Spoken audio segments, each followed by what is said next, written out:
ओम सभी को नमस्ते। मंत्रोच्चारण। ओम सहनाववतु सहनौ भुनक्तु सह वीर्यं करवावहै तेजस्विनावधीतमस्तु मा विद्विषावहै। ओम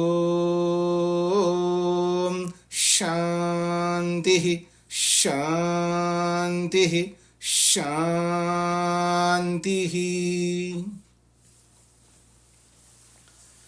योग दर्शन की 188वीं कक्षा है। साधन पाद के 50वें सूत्र तक हमने विचार किया है। योग के 8 अंगों में से चौथे अंग की चर्चा चल रही है, प्राणायाम।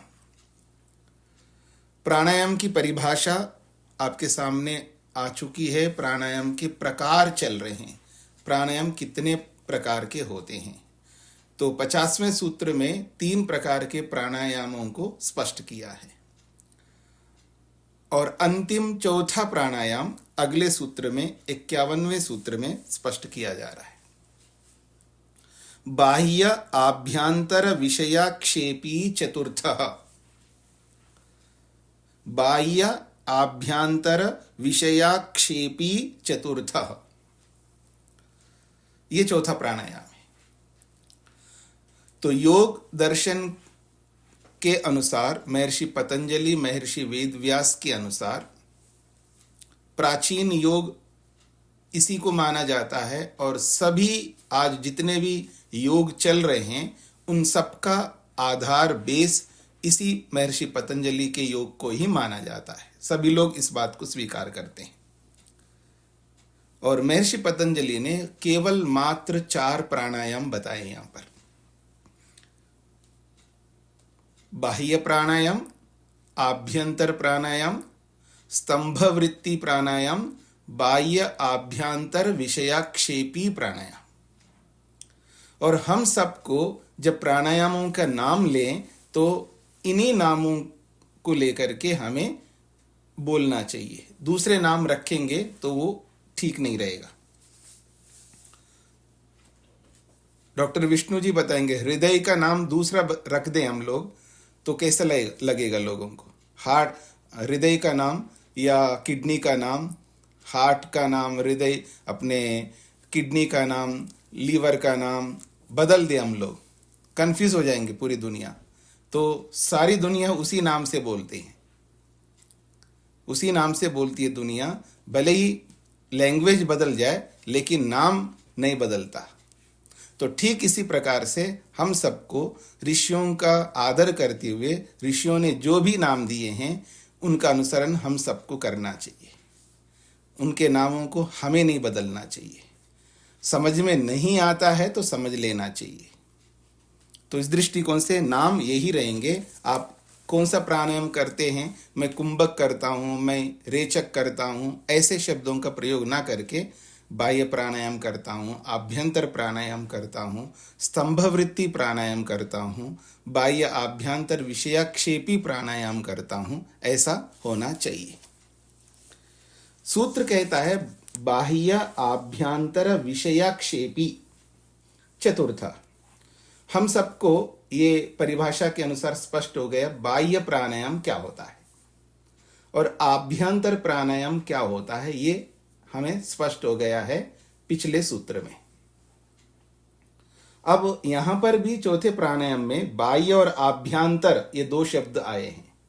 तो इसमें बाह्य प्राणायाम भी आ रहा है और आभ्यंतर प्राणायाम भी आ रहा है। उसका अगला शब्द है विषयाक्षेपी। तो बाह्य प्राणायाम का जो विषय है और आभ्यंतर प्राणायाम का जो विषय है उसका आक्षेप करना है। बाह्य प्राणायाम का विषय क्या है जी? प्राणों को, फेफड़ों में स्थित प्राणों को बाहर निकाल करके रोकना है, यह बाह्य प्राणायाम का है। और आभ्यंतर प्राणायाम का क्या विषय है? बाहर के प्राणों को फेफड़ों में भर करके रोकना है, ये बाह्य आभ्यंतर प्राणायाम का विषय है। बाह्य प्राणायाम का विषय है अंदर के प्राणों को बाहर निकाल के रोकना, आभ्यंतर प्राणायाम का विषय है बाहर के प्राणों को अंदर लेकर के रोकना। ये बाह्य आभ्यंतर प्राणायामों के विषय है। अब इन विषयों को आक्षेप करना, आक्षेप का अर्थ होता है जबरन धक्का दे करके उनको बाहर ही रोकना है या अंदर ही रोकना है। क्योंकि बाहर निकाल के जो रोका है बाह्य प्राणायाम में, अब अंदर लेने की इच्छा हुई तो अंदर नहीं लेना है, और अंदर में जो प्राण रहते हैं उनको थोड़ा और निकाल के और बाहर फेंकना है और फिर बाहर रोकना है। फिर इच्छा होती है कि अब अंदर ले लूं, अब नहीं रोक पाऊंगा, पर अंदर नहीं लेना है। फिर अंदर से कुछ प्राण और बाहर निकाल के बाहर फेंक करके फिर बाहर रोकना है। आक्षेप का मतलब है जो अंदर जाना चाह रहा है वायु, तो उसको अंदर जाने नहीं देना, उसको आक्षेप करना, अर्थात उसको बाहर ही धक्का दे करके बाहर ही रोकना है। बल्कि अंदर भी कुछ हो तो उनको भी बाहर निकालना है।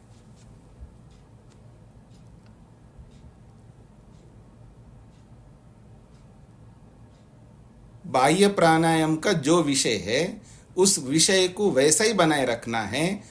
पूरा हो गए बाह्य प्राणायाम, अब पूरा होने के बाद अंदर लेने की इच्छा हो रही है तो उसको जबरन बाहर फेंकना है और आक्षेप करना, अर्थात और धक्का दे करके बाहर निकालना।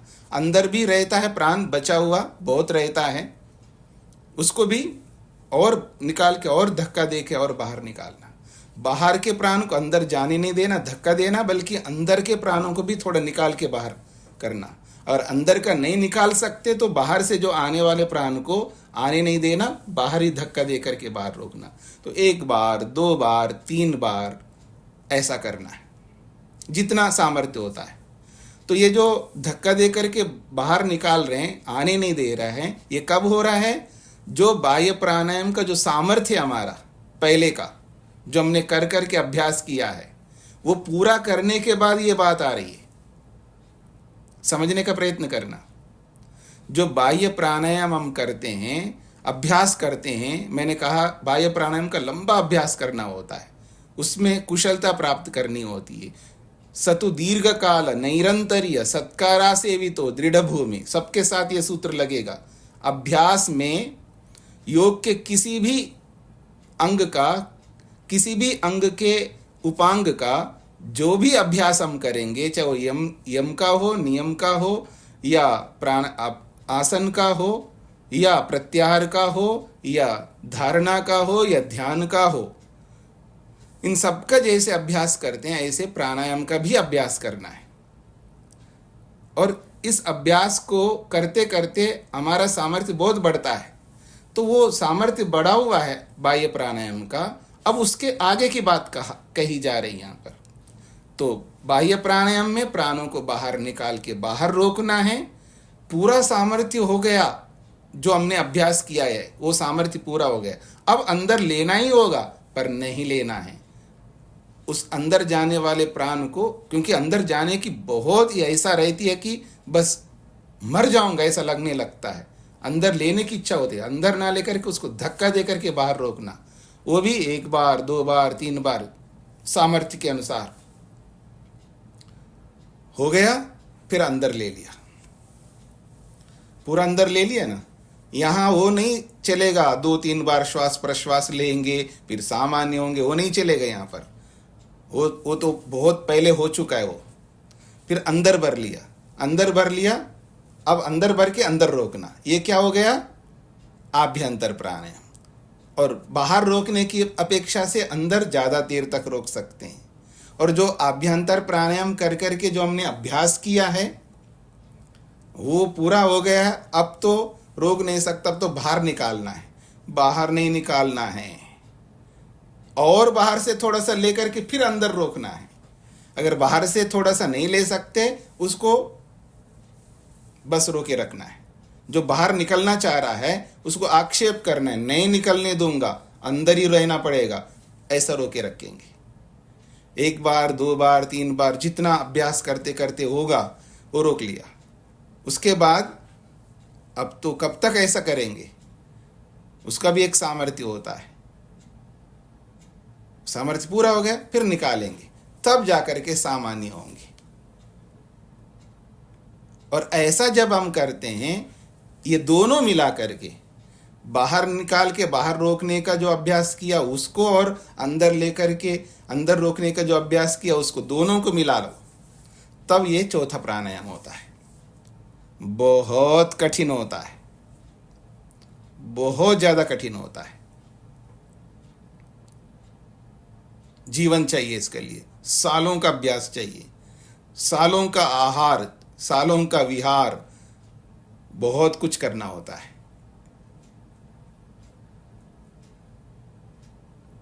स्पष्ट हो रहा है जी?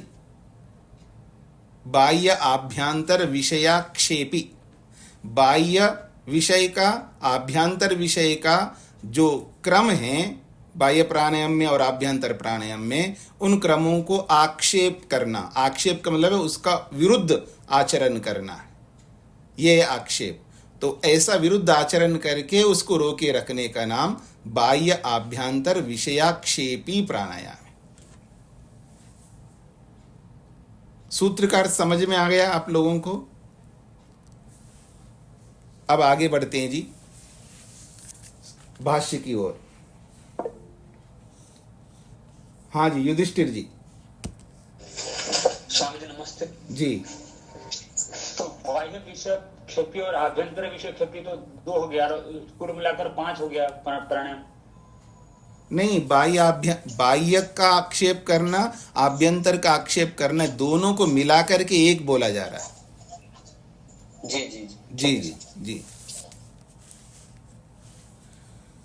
भाष्य को देखिएगा। देश काल संख्या भी बाह्य विषय परिदृष्ट आक्षिप्त। देश काल संख्या भी बाह्य विषय परिदृष्ट आक्षिप्त। ये जो बाह्य प्राणायाम होता है, वो बाह्य प्राणायाम कैसे करना होता है? देश को ध्यान में रखते हुए, काल को ध्यान में रखते हुए और संख्याओं को ध्यान में रखते हुए। इतना लंबा अभ्यास करना होगा। कितने देश तक हमने प्राणों को बाहर फेंका है, कितने काल तक फेंका है, और कितनी बार बाह्य प्राणायाम किया है। तो देश के साथ, काल के साथ, संख्याओं के साथ युक्त होकर के बाह्य विषय वाला जो प्राणायाम है उसको परिदृष्ट, उसको हमने परीक्षित कर लिया है, उसको अभ्यास कर लिया है, उसको साथमय कर लिया जीवन के साथ। ऐसे प्राणायाम को आक्षिप्त, अब उसके विरुद्ध आक्षिप्त करना है, यानी उसके विरुद्ध आचरण करना है। अर्थात लेने की इच्छा हो रही है लेकिन लेना नहीं है, बाहर ही जो अंदर जाने के लिए प्राण तत्पर हो रहा है उसको आक्षिप्त करना है, अर्थात उसको बाहर की ओर फेंकना है, बाहर ही रोके रखना है। ऐसा 1 बार, 2 बार, 3 बार जितना कर सकते किया। तथा उसी प्रकार आभ्यंतर विषय परिदृष्ट आक्षिप्त। तथा जैसे बाह्य प्राणायाम में किया है, तथा उसी प्रकार से आभ्यंतर विषय, जो प्राणों को अंदर लेने वाला प्राणायाम है, आभ्यंतर विषय वाला प्राणायाम है, उस प्राणायाम को भी तथा उसी प्रकार से देश काल संख्याओं के द्वारा प्रयोग करते हुए आभ्यंतर विषय, अंदर लेकर के अंदर रोकने वाला जो प्राणायाम है उसका परिदृष्टा, उसका परीक्षण किया है, अच्छी तरह उसको साथ में कर लिया है। उसके बाद में अब बाहर निकालने की इच्छा हो रही है तो आक्षिप्त, बाहर नहीं निकालना है, अंदर ही उसको रोके रखना है, अंदर ही रोके रखा। फिर कहा उभयथा दीर्घ सूक्ष्म, उभयथा दोनों प्रकारों से, यानी बाह्य विषय आक्षिप्त और आभ्यंतर विषय आक्षिप्त, इन दोनों को उभयता दीर्घ सूक्ष्म, इसको दीर्घ लंबे काल तक करते रहना, लंबा करते रहना और इसको सूक्ष्म बनाते जाना। इतना सूक्ष्म बनाते जाना है कि जो प्राण हमने रोके रखा है, वो प्राण अंदर जो रोके रखा है वो पूरे शरीर को प्राप्त हो जाए ऑक्सीजन बन करके, इतनी सूक्ष्मता से अंदर तक प्रवेश करे। और बाहर जो निकाल रहे हैं इतनी सूक्ष्मता से अंदर के जहां जहां टॉक्सिन्स हैं, जहां जहां जो कमी है शरीर के अंदर, जो जो न्यूनता है, उन सबको बाहर निकालना है। तो उभयथा दीर्घ सूक्ष्म, दोनों ही प्रकार से उसको दीर्घ भी करना है, लंबा, उसके लिए अवधि लंबा, बहुत लंबा करके उसको प्राणायाम को करते रहना है और सूक्ष्मता से करते जाना है। तत्पूर्वको भूमि जयात् क्रमेण उभयोर गति अभावः चतुर्थः प्राणायाम।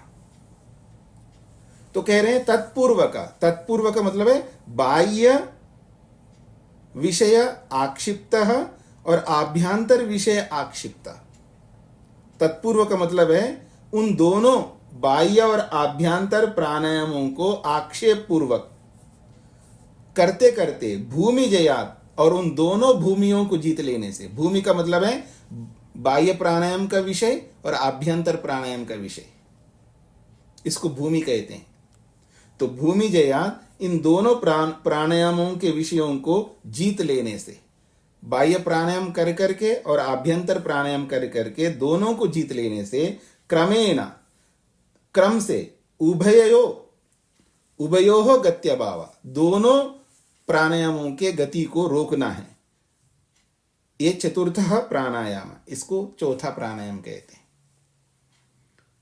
तो दोनों को जीत लिया, बाह्य प्राणायाम कर करके अच्छी तरह जीत लिया, आभ्यंतर प्राणायाम करके अच्छी तरह जीत लिया। जीतने के बाद, दोनों प्राणायाम को जीतने के बाद उसका अब विरुद्ध आचरण करते हुए, बाह्य प्राणायाम करके हमने जीत लिया है, अब अंदर लेना है, अंदर ना लेकर के उसको बाहर ही रोके रखना है। फिर अंदर जाने की इच्छा होती, फिर बाहर ही रोके रखना है। ऐसे जितना सामर्थ्य से हम आगे बढ़ते हैं, थोड़ा थोड़ा जबरन यहाँ पर होता है, उस जबरन में होश रहता है, होश खो करके नहीं होता है सब क्रियाएं, उस जबरन में होश होता है। कितना जबरन कर सकता हूं, आपको मैं उदाहरण देता हूं। पिक्चरें देखा होगा आपने, आजकल कोई नहीं देखते होंगे तो पहले कभी ना कभी तो देखा होगा, और जो नहीं देखा है तो वो मेरे से सुन ले, ठीक है जी। पिक्चरों में, सीरियलों में तो मैंने तो बहुत देखा है पहले, ठीक है जी। तो जो इंटेलिजेंस वाले, ये जो खुफिया एजेंसी वाले जो होते हैं, जो लोगों को पकड़ते हैं, तो उनसे उगलवाना चाहते हैं। जिस देश के लोगों को पकड़ते हैं, चाहे मिलिट्री को पकड़ते हैं या किसी को भी, गुप्तचर विभाग वाले, तो उससे उगलवाना चाहते, उगलता नहीं है वो, उसको तरह तरह के टॉर्चर करते हैं। उन टॉर्चरों में एक टॉर्चर ये भी होता है, उसको पानी में, उसके सिर को पानी में ले जाते हैं, पानी के अंदर डुबोते हैं उसके सिर को, तो सांस लेना मुश्किल होता है। डुबो के रखते हैं, वो तिलमिलाता है, फिर ऊपर उठाते हैं। समझ रहे हैं आप लोग मेरी बात को? कितने देर तक उसको डुबो के रखने से वो नहीं मरेगा, वो डुबोने वाले को पता है। मेरी बात को समझने का प्रयत्न करना। जो पानी के अंदर उसको डुबोते हैं तो उसको पता है कितने देर तक, अरे अरे मर जाएगा, बस ज्यादा मत करो, दूसरे लोग बोलेंगे। उसको पता है डुबोने वाला, वो उसमें एक्सपर्ट होता है, वो डुबो के रखता है उनको। फिर ऐसा लगता है जो मरना, अब वो उसकी सीमा आता है, फिर ऊपर उठाता है। समझ रहे ना? और एक ही बार ऐसा नहीं करते, अनेक बार करते। एक ही दिन ऐसा नहीं करते, अनेक दिनों करते। तो वो जो पानी के अंदर जाने वाला है वो भी शातिर होता है, वो पहले इन सब चीजों को कर चुका होता है, अभ्यास किया हुआ होता है। समझ रहे मेरी बातों को? वो भी ऐसे तिल मिलाता है जैसे कि मेरे को अभ्यास ही नहीं है, मेरे को पता ही नहीं है, लेकिन डुबोने वाले को पता है ये शातिर आदमी है, इसको सब आता है, तो वो भी वैसे रखता है उसको अंदर। तो जबरन भी कर रहा है लेकिन होश में रहते हुए कर रहा है। और वो जो अंदर जो तिल मिलाने का काम कर रहा है, वो ऐसा प्रेजेंट कर रहा है अपने आप को, मैं सहन नहीं कर पा रहा हूं, लेकिन सहन करते हुए भी ऐसा नाटक कर रहा है। तो ये सब बातें जैसे होता है उसमें, ऐसे ही हमको करना होता है। जबरन भी कर रहे हैं हम लोग और साथ में होश में भी कर रहे हैं, मतलब अति नहीं कर रहे हैं, जबरन के साथ साथ में होश है हमको कि कितना कर सकता हूं। इतना आसान नहीं है, ये मृत्यु के मुंह में जाने के बराबर सा है। प्राणायाम कोई खेल नहीं है, प्राणायाम वो है जो मृत्यु के हर दिन मृत्यु के मुंह में जाना है, वापस लौट के आना। ये तो ऐसा ही है कि खरगोश जो है शेर के मुंह में जा रहा है, फिर वापस लौट के आया। क्या कमाल है, मेरिकल होगा ना। मतलब उसके मुंह तक पहुंच गए खरगोश और उसको चकमा देकर के भाग गया। तो मृत्यु के मुंह में भी जाना है, फिर वापस लौट के आना है। तैयार हो? हाँ, भगवान को पाना चाहते हैं ना हम लोग, भगवान को पाना चाहते हैं कि कितनी तपस्या करनी पड़ती है, कितना मेहनत करना पड़ता है कि हर रोज मृत्यु के मुंह में जाना, फिर वापस लौट के आना। क्यों इतना नाटक करना है, क्या जरूरत है इसका? हाँ जी, जरूरत है तभी तो लगा है यहाँ पर। अर्जी तो जो लगा है हमको जो जो करने के लिए, अगर आवश्यकता नहीं होती तो ये क्यों लगाया? इसका मतलब मैं अक्सर बोलता हूं, जो ऋषि लोग ऋषि बने, महापुरुष बने, वो जिन जिन रास्तों में से गए भगवान तक पहुंचने के लिए, उन सब रास्तों में से हमको जाना होगा। समझ रहे मेरी बात को? नहीं जी, वो तो बहुत बड़े ऋषि थे, हमारे में इतना सामर्थ्य नहीं है। तो फिर सामर्थ्य नहीं है तो फिर, हाँ जी, जब हम जाते हैं बाहर, आप लोग भी जाते हैं कि कोई इकोनॉमी में बैठ के जाता है और कोई बिजनेस क्लास में बैठ के जाता है, कोई फर्स्ट क्लास में बैठ करके जाता है, और किसी किसी विमान में तो 5-6 वेराइटी होती हैं वहाँ पर। ठीक है ना?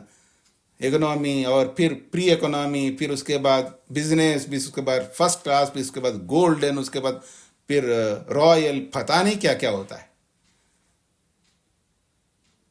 इच्छा तो होती है मैं भी रॉयल में एकदम लेट करके बढ़िया ढंग से जाऊं।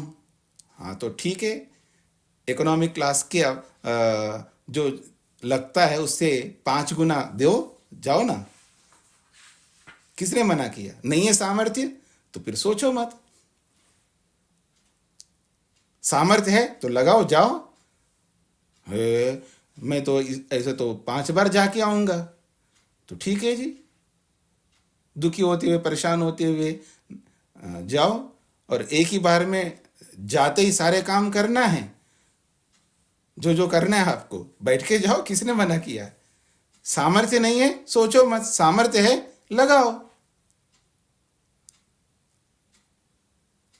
आपको बता दूं, सामर्थ्य होते हुए भी कंजूस होता है आदमी।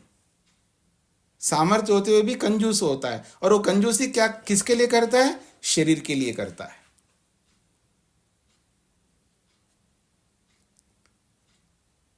जहां अंदर के लिए करना वहां कंजूसी करता है, जहां बाहर के लिए करना है वहां करता है, क्योंकि वो दिखाना होता है। किनको? आपको। भगवान को नहीं दिखाना है हमको। किसको दिखाना है? उनको दिखाना है जो कुछ नहीं कर सकते हमारे लिए। भगवान को दिखाए तो कम से कम भगवान जो है ना अप्रिशिएट करके, वाह कमाल है, ये बंदा जो है ना मेरे तक पहुंचने के लिए क्या कर रहा है, मेरे को दिखा रहा है, उसके नोटिस में, मतलब मेरे नोटिस में ला रहा है ये, तो उसके लिए द्वार खोलता है भगवान। और हम उन लोगों के लिए, उन लोगों को दिखाते हैं, वो कोई द्वार नहीं खोलने वाला, कोई हेल्प करने वाले नहीं, कोई सहयोग करने वाले नहीं है। उनको ही नहीं मिल रहा है सहयोग किसी का, या उनको ही वो रास्ता नहीं मिल रहा है। जिसको रास्ता नहीं मिल रहा है वो क्या रास्ता दिखाएगा हमको? जो रास्ता नहीं दिखाए, जिनको रास्ता नहीं मिल रहा है, वो हमारे लिए क्या रास्ता दिखाएंगे? वो लोग नहीं दिखा सकते। तैयार हो जाओ जी चौथे प्राणायाम के लिए। तो ये कहना चाह रहे हैं, तत्पूर्वक बाह्य आभ्यंतर विषयों से युक्त, तत्पूर्वक मतलब बाह्य प्राणायाम पूर्वक, आभ्यंतर प्राणायाम पूर्वक। तो बाह्य और आभ्यंतर प्राणायाम पूर्वक अभ्यास करके भूमि जयात, उन दोनों प्राणायाम को जीत करके क्रमेण क्रम से, उभयोः गति अभावः, दोनों की गतियों को रोकना, अर्थात बाह्य विषय को आक्षेप कर करके रोकना और आभ्यंतर विषय को आक्षेप कर करके रोकना। चतुर्थः प्राणायामः, ये चौथा प्राणायाम कहलाता है। अब कह रहे हैं तो दोनों गतियों को आप रोक रहे हो, बाह्य प्राणायाम की भी रोक रहे हो और आभ्यंतर प्राणायाम की रोक रहे हो, तो दोनों की गति को रोकना ये तो तीसरा प्राणायाम जैसा तो नहीं है। तो कहते हैं नहीं है। तीसरे में और चौथे में क्या अंतर है, इस बात को आगे बताया जा रहा है। तृतीयस्तु विषय अनालोचितो गति अभावः सकृत आरब्ध एव देश काल संख्या भी परिदृष्टो दीर्घ सूक्ष्म। तृतीयस्तु, तीसरा प्राणायाम तो ऐसा होता है कि विषय अनालोचिता, जो अंदर जाने वाला और बाहर जाने वाला जो प्राण निरंतर चल रहा है, इनहेल एक्सिल जो निरंतर हो रहा है, उसको अनालोचिता, उसके बारे में विचार नहीं किया जाता। हाँ, अब अंदर गया है अब रोक लेता हूं, अब बाहर निकल गया ऐसा रोक लेता हूं, ऐसा नहीं है। अनालोचित का मतलब बिना विचार किए, अनालोचित का मतलब है बिना विचार किए। तृतीयस्तु, तीसरा प्राणायाम तो विषय अनालोचिता, उस विषय का यानी उस प्राणायाम का जो विषय है उस विषय को अनालोचिता, बिना विचार किए, गति अभाव, उसकी गति को रोकना होता है। और वो भी कैसे, सकृत आरब्ध एव, वो एकदम अचानक रोकना होता है। सकृत का मतलब है कोई आप हाँ जी पहले इसको रोकते हैं फिर उसके बाद इसको रोकते, ऐसा नहीं, दोनों को सकृत आरब्ध, एकदम उसको आरंभ करना होता है। पर एकदम आरंभ करके फिर उनका देश काल संख्या के द्वारा उसको नापा जाता है, परिदृष्टा उसको परीक्षित किया जाता है और उसी में उसको दीर्घ और सूक्ष्म बनाना होता है। ये तीसरा प्राणायाम है। यानी तीसरा प्राणायाम जब करते समय अंदर जाने वाले प्राण को, बाहर निकलने वाले प्राण को सोच समझ करके वही नहीं रोकते। हाँ, अब अंदर चला गया अब रोक लेता हूं, अब बाहर निकल गया अब रोक लेता हूं, ऐसा नहीं किया जाता है। विषय अनालोचिता, उस विषय का अंदर जाने वाला बाहर निकलने वाला जो विषय है उसको बिना विचार किए, बिना विचार किए का मतलब है अचानक, सडनली, गति अभाव, उसकी गति को रोकना होता है।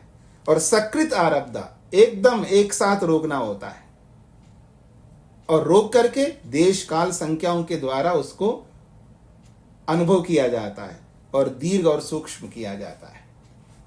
चतुर्थस्तु, और चौथे में क्या अंतर है, कहते श्वास प्रश्वासयोः विषय अवधारणात्, श्वास प्रश्वासयोः विषय अवधारणात्।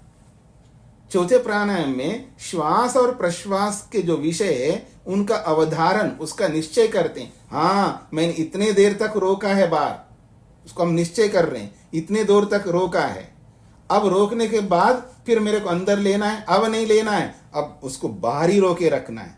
तो कह रहे हैं श्वास प्रश्वासयोः विषय अवधारणा, अगर अंदर लेने का श्वास है उसका भी निश्चय करते हैं और बाहर निकलने का प्रश्वास है उसका भी निश्चय करते हैं। इतने देर तक रोका मैंने, श्वास वाला जो है ये है आभ्यंतर है और प्रश्वास जो है ये बाह्य है। तो श्वास प्रश्वासयोः विषय अवधारणात्, श्वास का यानी आभ्यंतर प्राणायाम का, प्रश्वास का यानी बाह्य प्राणायाम का जो विषय है उन विषयों का अवधारण से, निश्चय से, हाँ मैंने इतने देर तक रोका, इस निश्चय से क्रमेण क्रमेण भूमि जयात, और क्रम से उनको जीत लेते हैं, चाहे वो बाह्य प्राणायाम को हो चाहे वो आभ्यंतर प्राणायाम को। तो क्रम से, एक एक का क्रम से भूमि जयात, उन दोनों अवस्थाओं को जीत लेने से उभय आक्षेप पूर्वक, जब उन दोनों को जीत लेते हैं पहले, अब जीतने के बाद फिर चौथा प्राणायाम करते हैं, तब उभय आक्षेप पूर्वक, उन दोनों बाह्य और आभ्यंतर का आक्षेप पूर्वक उसको गति अभाव, उनको रोकना होता है। चतुर्थ प्राणायाम, इसको चौथा प्राणायाम कहते हैं। इति अयम विशेष, ये विशेष बात है तीसरे प्राणायाम की अपेक्षा से। अब इन पंक्तियों में 5 पंक्तियां हैं, इन पंक्तियों में कोई भी शब्द आपको समझ में नहीं आया हो या कोई सेंटेंस समझ में नहीं आया हो तो पूछ सकते हैं। पहले भाषा अगर कहीं समझ में नहीं आई हो तो पूछ सकते हैं।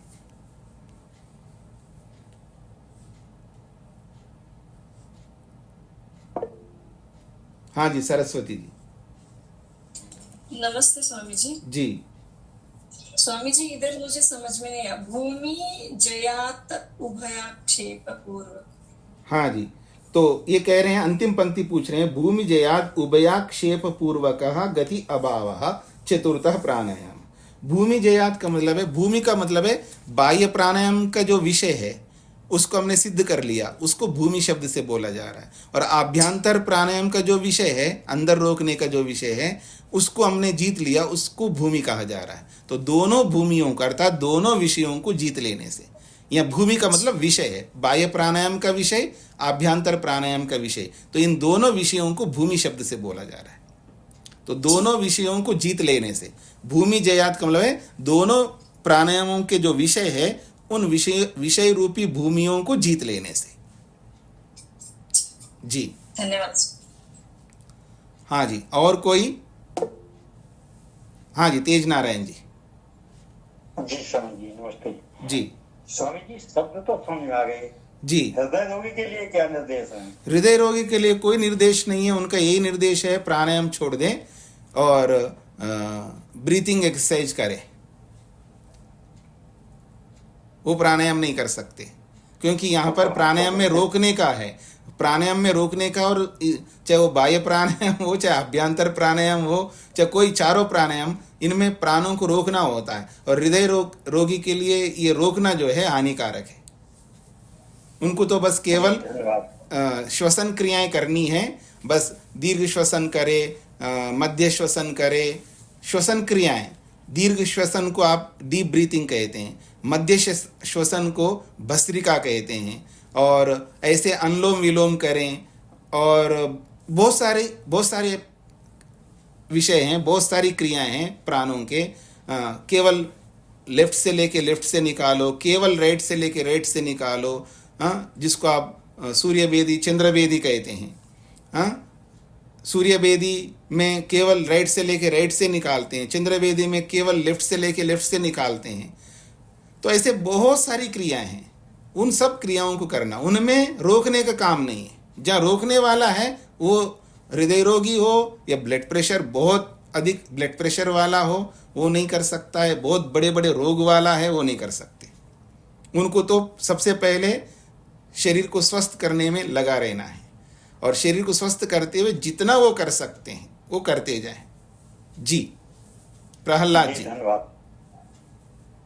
नमस्ते स्वामी जी। जी ये जो चतुर्थस्तु जी श्वास प्रश्वास जो विषय वगैरह समझ में नहीं आया। हाँ जी, धारणा जी चौथे प्राणायाम, तीसरे प्राणायाम में और चौथे प्राणायाम में क्या अंतर है ये बताया जा रहा है। तो तीसरे प्राणायाम का अंतर बता दिया, अब चतुर्थ प्राणायाम का अंतर बता रहे हैं। चतुर्थस्तु, चौथा प्राणायाम ऐसा होता है कि श्वास प्रश्वास यो विषय, जो श्वास और प्रश्वासों का जो विषय है, श्वास का मतलब है अंदर लेने वाला और प्रश्वास का मतलब होता है बाहर निकालने वाला। तो जो अंदर लेने वाला है वो बाह्य आभ्यंतर प्राणायाम के साथ जुड़ा हुआ है। श्वास वाला आभ्यंतर प्राणायाम है और प्रश्वास वाला जो है बाह्य प्राणायाम है। तो आभ्यंतर प्राणायाम और बाह्य प्राणायामों का जो विषय है, क्या विषय है उनका? रोकने का विषय है प्राणों को। उन विषयों का अवधारणार्थ निश्चय करते हम लोग, हाँ मैंने इतने देर तक बाहर रोका, मैंने इतने देर तक अंदर रोका। तो इस तरह का उन विषय, रोकने का जो विषय है उनका अवधारण कहते हैं, निश्चय करते हैं, मैंने इतने देर तक रोका, इतनी संख्याओं तक रोका। तो इस तरह का विषयों का अवधारण कर लेने से, दोनों प्राणायामों का विषयों का अवधारण करके क्रमेण, अब क्रम से भूमि जयात, एक एक प्राणायाम का जो विषय है उसको जीत लेने से, ये बात कही जा रही है बाह्य प्राणायाम और अभ्यंतर प्राणायामों को जीतने का विषय में।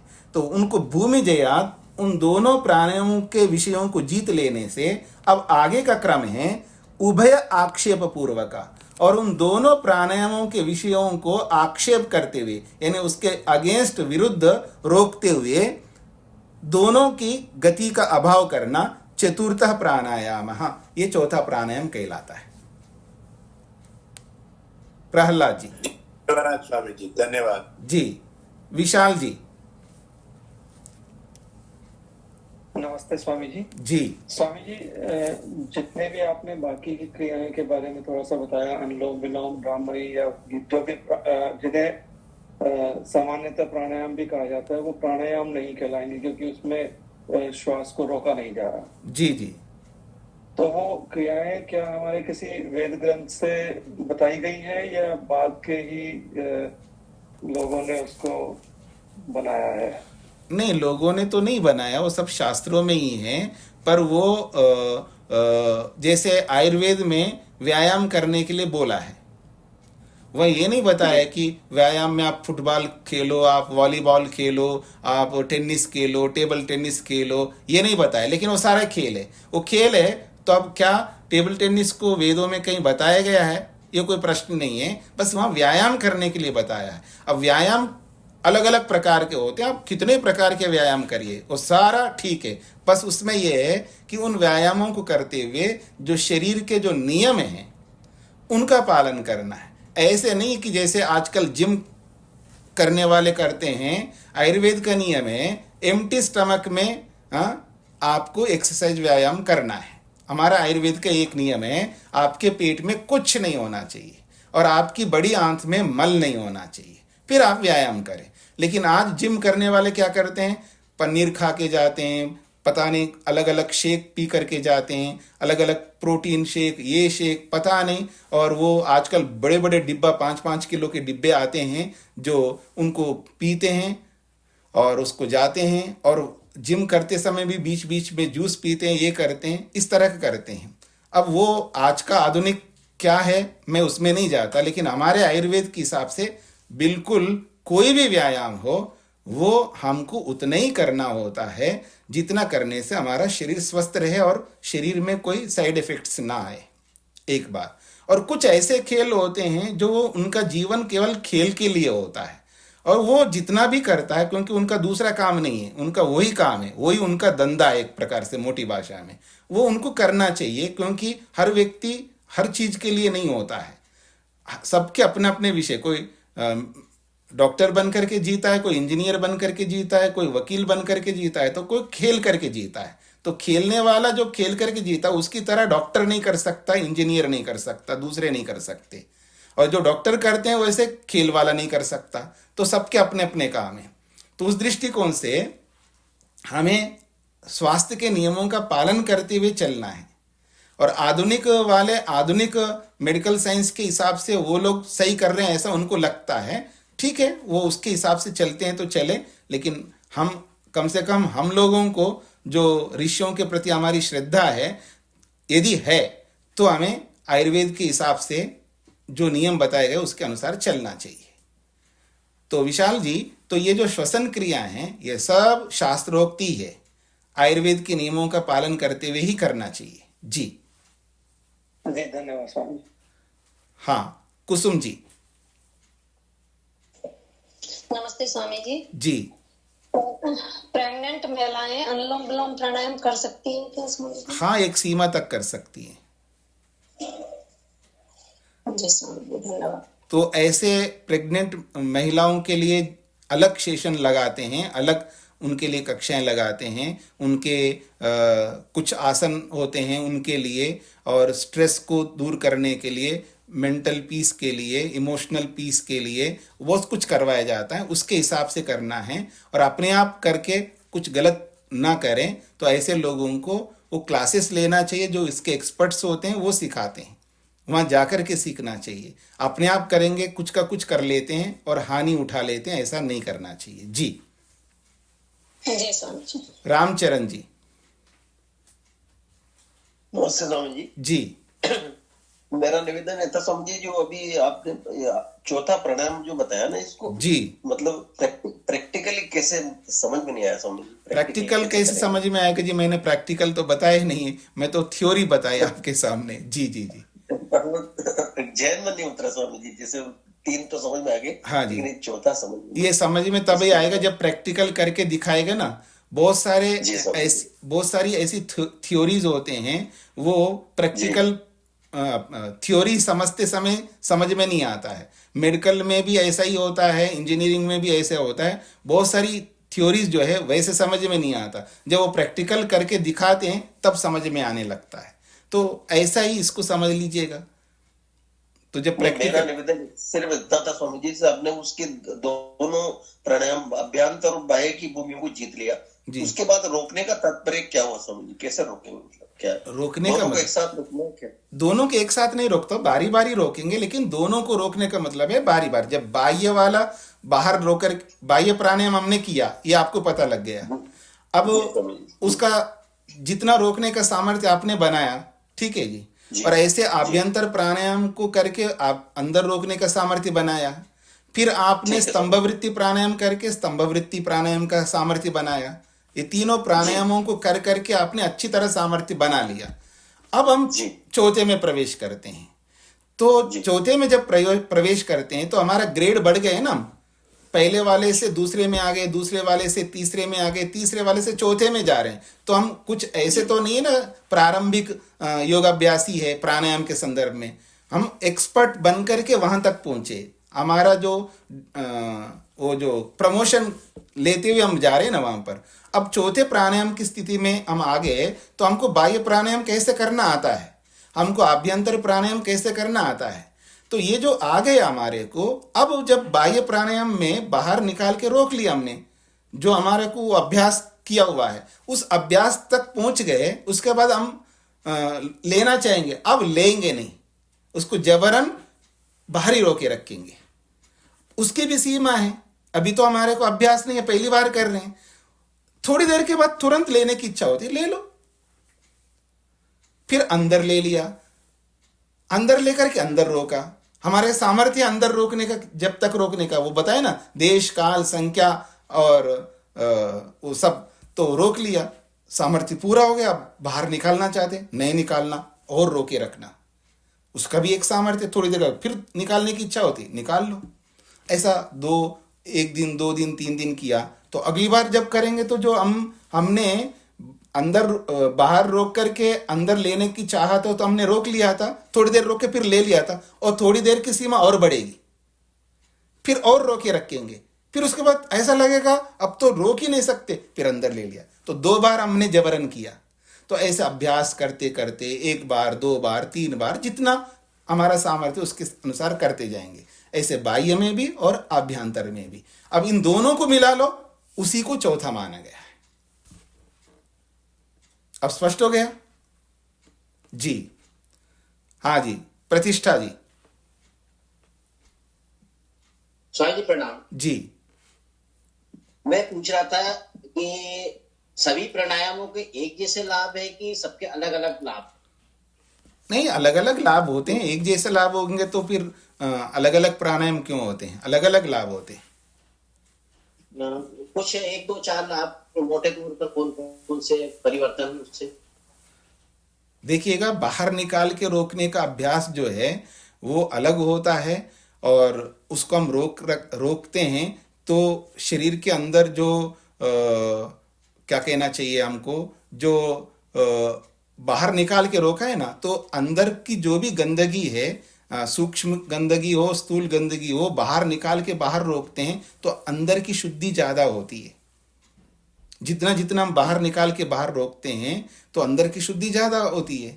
और जब बाहर से जब अंदर लेकर के रोकते हैं तो बाहर के ऑक्सीजन को हम ठीक से अंदर लेते हैं, तो फिर वो ठीक से सब सेल्स को, सब अवयवों को अच्छी तरह ऑक्सीजन मिलता है। इसे बाहर निकालने के लिए हम अधिक से अधिक बाहर रोकने का अभ्यास करते हैं ना, तो शरीर के एक एक कोने से, एक एक सेल से जो भी गंदगी है, अशुद्ध वायु है, जो भी टॉक्सिन है, वो सब बाहर निकल के बाहर जाएंगे। ये लाभ है। और बाहर की शुद्ध हवा जो है अंदर लेते हैं तो जो उनको जो पूर्ति होनी चाहिए उन सब अंगों को वो पूर्ति अच्छी तरह होती है। ये दूसरा लाभ है, ठीक है ना। तो इस तरह का अलग अलग लाभ ही होते हैं, कुछ ना कुछ तो अंतर होता है और कुछ ना कुछ समानता होती है। फिर भी थोड़ा बहुत अंतर के कारण से नाम बदलते हैं और क्रियाएं भी बदलते हैं जी। जैसे दूसरा आपने जैसे दूसरा बोला था कि जैसे रुकिए। मन शरीर में रहना चाहिए, रुकिए, थोड़ा वो हमारा शक्ति के लिए होता है, तो वो कहाँ पर रहता है और कितना, उसका थोड़ा सा संक्षिप्त में। मल के बारे में पूछ रहे हैं आप? हाँ, आपने कल परसों की क्लास में बोला था हाँ कि जी। जो शरीर में एक मल थोड़ा जो रहता है वो हमें बल देता है। जी, हाँ, थोड़ा तो सा। उसमें क्या पूछना चाहते हैं? वो किस तरह से हमें शक्ति देता है, और छोटे हाथ में ही रहता है क्या, बचा हुआ? ये डॉक्टर विष्णु जी से पूछ लेना आप बाद में, कक्षा के बाद में, ठीक है ना। जी जी हाँ, जो डॉक्टर लोग हैं, आयुर्वेद के जो डॉक्टर हैं, उनसे पूछ लेना। जी जी जी, वो बता देंगे। हाँ जी, जी। रूप जी को क्या पूछना है? ओम स्वामी जी। जी स्वामी जी, मैं ये पूछ रहा था कि जैसे पहले हम बाह्य प्राणायाम का अभ्यास करेंगे, फिर जब उसमें अच्छी तरह से निपुण हो जाएंगे, फिर अभ्यंतर का, फिर तीसरे का, फिर चौथे का। तो स्वामी जी, जब हम ये बाह्य अभ्यंतर विषय क्षेपी प्राणायाम तक हम करने की हमारी योग्यता बन जाएगी, तो फिर क्या दूसरे प्राणायाम नहीं करने, या फिर इसी का ही अभ्यास करना है, चौथे प्राणायाम का, या फिर जो पहला, दूसरा, तीसरा है वो भी करने हैं? सारे करने हैं, सारे कर सकते हैं। सबके थोड़ा थोड़ा अंतर है, थोड़ा थोड़ा अंतर परिणाम भी है उनके, सबके करना है, चारों करना है। और एक बात इसके साथ मैं ये भी बोलूँगा, कोई ऐसा ना समझे कि बाह्य प्राणायाम को सालों तक एक ही करते रहे, फिर उसके बाद आभ्यंतर करते रहे सालों तक, ऐसे तो करते जाए जीवन गुजर जाएगा। जैसे गर्मी आ गई तो बाह्य प्राणायाम करते जा रहे हैं, सर्दियाँ आ गई तो आभ्यंतर प्राणायाम करते गए, और स्तंभवृत्ति प्राणायाम भी साथ साथ कभी भी कर सकते हैं किसी भी ऋतु में। तो इसका भी ये मतलब नहीं आज ही हमने प्राणायाम शुरू किया, आज ही तीनों कर लिया या चारों करिए, ऐसा ना करके थोड़ा सा वक्त लेना चाहिए, थोड़ा थोड़ा हमको समझ में आते जाना चाहिए। इतना जल्दी भी नहीं करना चाहिए, इतना लेट भी नहीं करना चाहिए, दोनों ही हानिकारक है। मेरी बात समझ में आ गई ना आपको? सबको समझना है। मेरा ये तात्पर्य नहीं है कि पहले अहिंसा का पालन को करके उसमें एक्सपर्ट बन के सिद्ध कर लूँगा फिर सत्य बोलूँगा, तो ऐसा तो जीवन कभी नहीं आएगा। ऐसे ही प्राणायाम में भी हमको ऐसा करना है, पहले बाह्य प्राणायाम को मैं ऐसा जीत लूँ कि 10-20 साल लगा करके फिर उसके बाद अभ्यंतर करूँ, तब तो हमारा जीवन बचेगा नहीं। एक प्राणायाम में हमारा जीवन निकल जाएगा, किसी का 2 प्राणायाम में निकल जाएगा, बाकियों का तो अवसर ही नहीं आएगा। ऐसा भी नहीं है, सब साथ लेके चलना है। साथ लेने का मतलब ऐसा भी नहीं है इतना जल्दी भी साथ नहीं लेके जाना, इतना देर से भी साथ नहीं लेके जाना। कुछ तो पता रहता है लोगों को कि हाँ मैंने इतने दिन किया है तो मेरा कुछ तो बना है, कुछ सामर्थ्य बना है, तो पता लगते ही दूसरा प्राणायाम, तीसरा प्राणायाम, ऐसे चौथा प्राणायाम, इस तरह जा सकते हैं जी। जी स्वामी जी, एक प्रश्न और था कि मैंने सुना है कि जो प्राणायाम है वो शरद पूर्णिमा की रात्रि को भी कुछ लोग करते हैं, ताकि उसमें ज्यादा लाभ मिलता है, ऐसा भी कुछ स्वामी जी ये लिखा है? सुनी हुई बातें बहुत होती है, अच्छी भी होती है, बहुत बुरी भी होती है। शास्त्र क्या कहता है उसके हिसाब से चलना है। ऐसा कोई शास्त्र में नहीं बोला है शरद पूर्णिमा में करने से लाभ होता है, अभी तक मेरे पढ़ने में नहीं आया। बहुत सारे शास्त्रों में देखा है, ऐसा तो कहीं नहीं आया। हाँ, उसके जो नियम है उसके हिसाब से करना चाहिए। कोई भी ऋतु में हम प्राणायाम कर सकते हैं। जी स्वामी जी, धन्यवाद स्वामी। सरस्वती जी। नमस्ते स्वामी जी। जी। स्वामी जी, हम भोजन करने के 5 घंटे बाद प्राणायाम कर सकते हैं? मैंने बोला था कि 5 घंटे कम से कम अंतर होना चाहिए। केवल इतना ही नहीं देखना है, पेट को भी देखना है। पेट भारी तो नहीं है, बड़ी आंतों में मल तो नहीं है, ये भी देखना होता है जी। हाँ जी। और जूस वगैरह पी लिए तो? क्यों पिए? जब हमको पता है प्राणायाम करना है तो क्यों जूस पिए? भोजन नहीं किए तो केवल जूस यदि पिए तो एक 3 घंटे में कर सकते हैं। हाँ जी, तब तो कोई बात नहीं। हाँ जी। तो आप मेरे इस कथन का दुरुपयोग मत करना। वैसे दुबली पतली और केवल जूस पी करके आप प्राणायाम के चक्कर में अन्न खाना छोड़ दो, ऐसा भी मत करना। जी, सुधा जी। ओम स्वामी जी। जी, स्वामी जी, मैं भी आहार के विषय में पूछ रही थी कि प्राणायाम तो हमने सिद्धांत रूप में सीख लिए हैं आपसे, पर आहार के विषय में भी कुछ दिशा निर्देश हमको प्राप्त हो जाए। सुधा जी, कि सारी बातें यही करूंगा तो फिर शिविर में आकर के क्या सीखेंगे आप लोग? हाँ, कुछ बातें शिविरों के लिए भी रख लीजिएगा ना। जी। थोड़ा सा सामान्य रूप से। हाँ जी, सामान्य रूप से तो है, मेरी पुस्तक है योग के नाम से, उसमें बहुत कुछ लिखा है, उसको आप पढ़ लीजिएगा। जी। हाँ जी, शैलेश जी। स्वामी जी, थोड़ा सा संदेह है मुझे जी। कि तस्मिन सति अर्थात उसका अभिप्राय यही था कि आसन के सिद्ध होने पर प्राणायाम करना चाहिए। जी। तो प्राणायाम कब प्रारंभ किया जाए? आसन को सिद्ध करने के बाद कि कैसे? नहीं, आसन को सिद्ध करने का मतलब ये मत समझना कि आसन लगा करके एक दिन आएगा जब आसन सिद्ध हो जाएगा उसके बाद प्राणायाम, इसका यह तात्पर्य नहीं है। जब हमने आसन लगाया, अगर मान लीजिए किसी ने 1 मिनट का आसन सिद्ध कर लिया तो प्राणायाम कर सकता है आगे। इसका यह अर्थ नहीं लेना है कि कितने देर का? हाँ जी, बोलिए। लगभग आसन की कितने देर की सिद्धि होनी चाहिए जिसमें एक आसन में सुखपूर्वक? ऐसा कोई नियम नहीं है कि इतने देर तक। कोई लोग बोलते 3 घंटे तक जब तक आसन नहीं लगता तब तक आसन की सिद्धि नहीं है। ये सब लोगों की अपनी बातें हैं। ऐसा शास्त्र में कहीं नहीं बताया कि इतने घंटे के बाद ही आसन सिद्ध होता है। आप 5 मिनट का आसन सिद्ध कर लीजिए, प्राणायाम कर लीजिए, 1 मिनट का आसन सिद्ध कर लीजिए, प्राणायाम। आपका आसन लगाना आ गया, यही आसन की सिद्धि है। टाइम का पीरियड वहाँ नहीं लिखा है, वो अपने अपने व्यक्ति के हिसाब से टाइम पीरियड बदलता जाता है। अनिल जी। ओम स्वामी जी। स्वामी जी, ये चारों प्राणायाम का क्या कोई शारीरिक लाभ भी, विशेष लाभ होता है कोई? हाँ जी, इस तरह का बहुत होता है। होता है जी। अनिल आर्य जी। नमस्ते जी।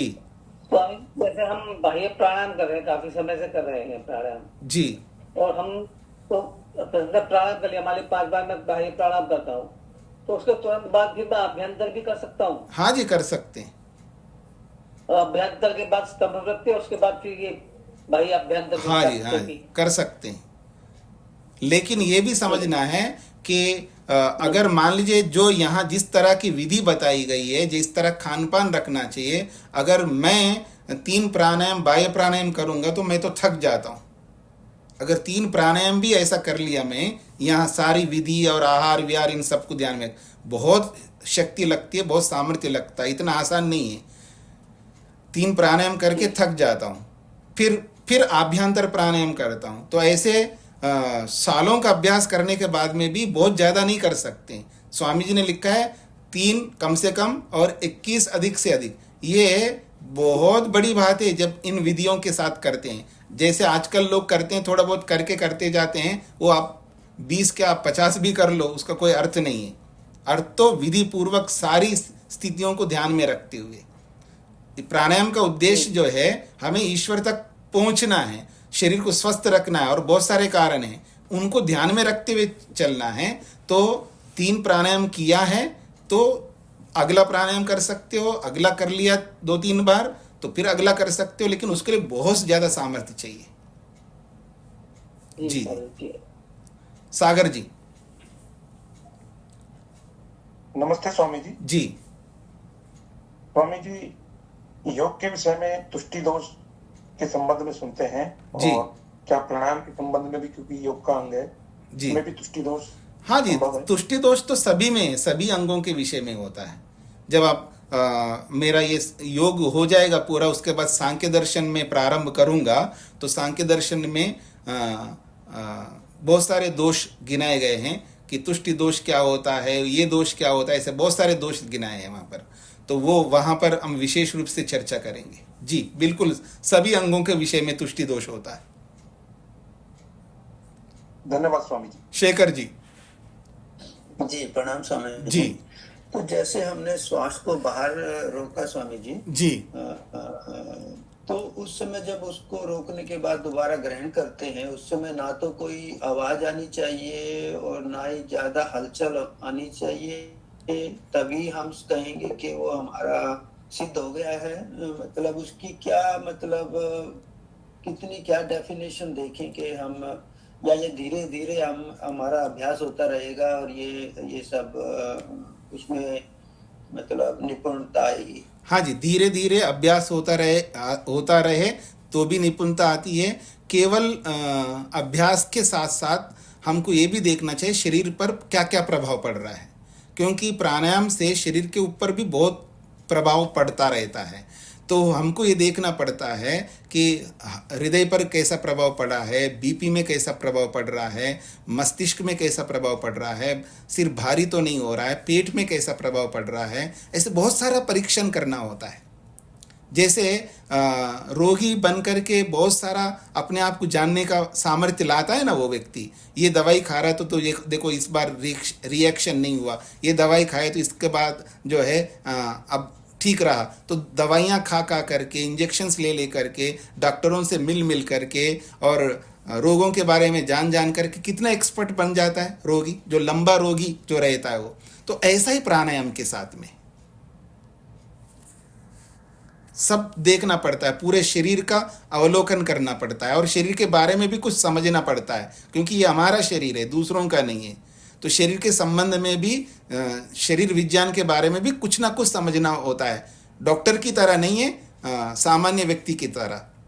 जैसे आजकल हम कोई भी प्रोडक्ट लेते हैं, खाने पीने वाली चीज़ों, उसको उसमें सारा पढ़ते हैं हम लोग, सब लोग पढ़ते हैं ना, आप लोग भी। तो ये इसमें कैसे न्यूट्रिशन से ये हानिकारक तो नहीं है, इसमें कोई ऐसा बहुत कुछ पढ़ते हैं हम लोग, उसके बारे में जानकारी हो जाती है हमको। तो ऐसे ही अपने बारे में भी पढ़ना होता है, अपने शरीर के बारे में पढ़ना होता है, अपनी आंखों को समझना होता है, मस्तक को समझना होता है, सिर को समझना होता है और सब बहुत कुछ समझना होता है। मोटा मोटा बहुत हमको जानकारी प्राप्त होती है कि शरीर पर कैसा प्रभाव पड़ रहा है।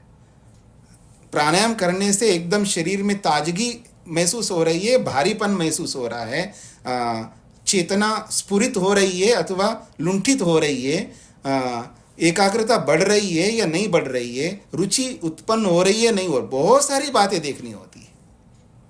जी शेखर जी। जी स्वामी जी, तो जैसे हमने बाहर रोका श्वास को 30 सेकंड रोका, फिर उसके बाद जब अंदर लेते हैं हमें ऐसा महसूस होता है कि भाई इतने ये बहुत पूरा कंट्रोल के अंदर इनहेल नहीं हुआ, हमारा श्वास अंदर नहीं गया। जी जी। तो उसको फिर हम अपनी उसको समय को 30 सेकंड की बजाय 20 सेकंड से करें और फिर उस पर कंट्रोल करते हुए ऐसा ही अभ्यास करते रहें। हाँ जी, हाँ जी, अभ्यास इसी तरह करना। अभ्यास स्टार्टिंग में बहुत कम लेकर के चलना होता है। अनेक लोगों को ऐसा लगता है, उनको मेरे में बहुत सामर्थ्य है, मैं जैसे किसी को बोला जाता है कि आप 10 रोटियां बना लीजिएगा। मैं तो 20-25 बना सकती हूँ। अरे बना लो 20-25, एक दिन का काम नहीं दे रहे हैं आपको आज 10 रोटी बनाना है और आगे आने वाले दिनों में आपको 100 रोटियां बनाना है। इसलिए इतना मत उछलो, इतना मत कूदो। 10 बनाने के लिए बोला 10 ही बना लो, और फिर कुछ दिन के बाद फिर 15 बताएंगे, कुछ दिन के बाद 20 बताएंगे, कुछ दिन के बाद 25 बताएंगे। ऐसा करते करते धीरे धीरे 100 रोटी तक आपको ले जाना है और नॉर्मल रहना है। हाथ दुखना नहीं है, आपके कंधे दुखने नहीं है। हाँ माता जी सुन लो। तो इस तरह का हमको करना चाहिए।